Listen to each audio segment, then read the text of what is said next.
Welcome to my favorite Indian curry of all time.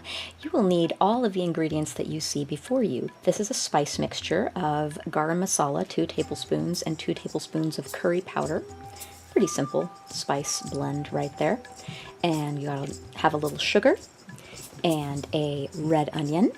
Red onions are sweeter, and a Granny Smith apple, a can of coconut milk. Make sure that this is real coconut milk. A lot of the cans of coconut milk are actually coconut extract, water and stuff. So make sure if you look at the ingredients list, it should say coconut milk, like the very first ingredient. Then you know that's the real stuff. About a cup of tomatoes, fresh Roma tomatoes if they're in season, but these are canned because we're not in season. And then 3 large cloves of garlic and this big giant thumb size piece of fresh ginger. You're gonna grate those into a paste. This is an Indian chili. If you're lucky enough to be able to find these, definitely use an Indian chili.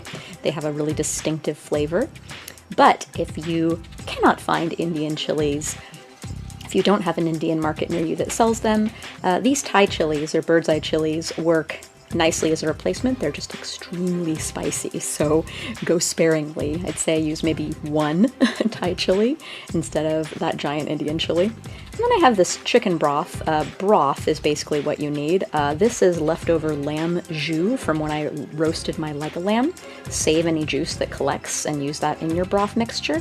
And this is some lamb fat that rendered off of that. You need 2 tablespoons of fat in this dish. Coconut oil is used if you don't have leftover animal fat, but I got the lamb fat, so I'm using that. And this is the leftover roasted leg of lamb in question. I used some of these leftovers in a shepherd's pie, and I'm using the rest in Garam Masala Curry. It is amazing. So if you whole roast a leg of lamb and eat it fresh, the leftovers are great. Now, magically, all of these prepped ingredients get chopped. The paste, I added the grated ginger and garlic and a little water to make a paste. The lamb I cut into bite-sized pieces. And this is a broth. It's a cup of lamb broth mixed with chicken broth. You just need a cup total of broth. And then I just put the chili in with the tomatoes since they have to be added at the same time. And the apples and the onions, just dice those. And the fat in the pan, and I got some rice going on the side. So once your pan is hot and your fat is all melted and bubbly, add the onion and the apple. You want to saute these a little bit until they wilt and until the onions are translucent. And add a little salt while you're doing this. I did that off camera, but add some salt. Now I made a little space in the center of the pan and I've added just a little bit of coconut oil there because I'm going to add my spice paste to that. And you want to cook your spice paste in the oil for about a minute or so, just until it's fragrant and broken up a little bit. Break it up with your spoon if you have to. And then after you have cooked it on its own a little bit in the center of the pan, you can incorporate it with your onions and your apples. And this should smell amazing. I wish you guys could smell this. It smells really, really good. And after you have incorporated the spice paste into your apples and onions, you can add the tomato and the chili. And just stir to incorporate that. And then you want to add a little bit of sugar. That's about 1 teaspoon to 1 tablespoon. And then the whole can of coconut milk. Incidentally, guys, all of the amounts and the recipe is in the video description below. So if you don't want to go back and watch this video a zillion times while you're making the recipe, you can always just look at the video description and the recipe is right there. So stir the coconut milk to incorporate. And it already kind of looks like curry at this point.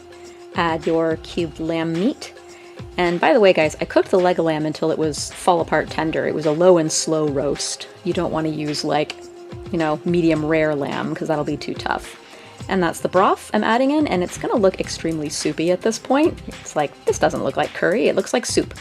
And it is soup, I guess, at this point. But we're gonna simmer this for a good 20 minutes until it really reduces. So you leave it uncovered so that we can evaporate off a lot of that water. So this is after 10 minutes, and as you can see, already a huge difference. The apples are quite soft by now, the onions are starting to dissolve into the sauce, which is what we want.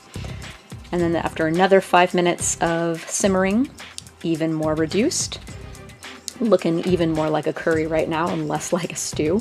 But it's still not there yet. There's still plenty of moisture in there. The sauce isn't quite thick enough. So another 5 minutes later, it's getting pretty close at this point. You can start to see trails left behind when you scrape the pan with the spoon. but it needs just about 3 more minutes. You really want to watch it closely at this point and stir it frequently to make sure it doesn't reduce to dryness and burn. So 3 minutes later, it looks like this, and this is what you want. Look how glossy it is, and how saucy it is, and how yummy it is. And that's it, guys. That is my favorite Indian curry.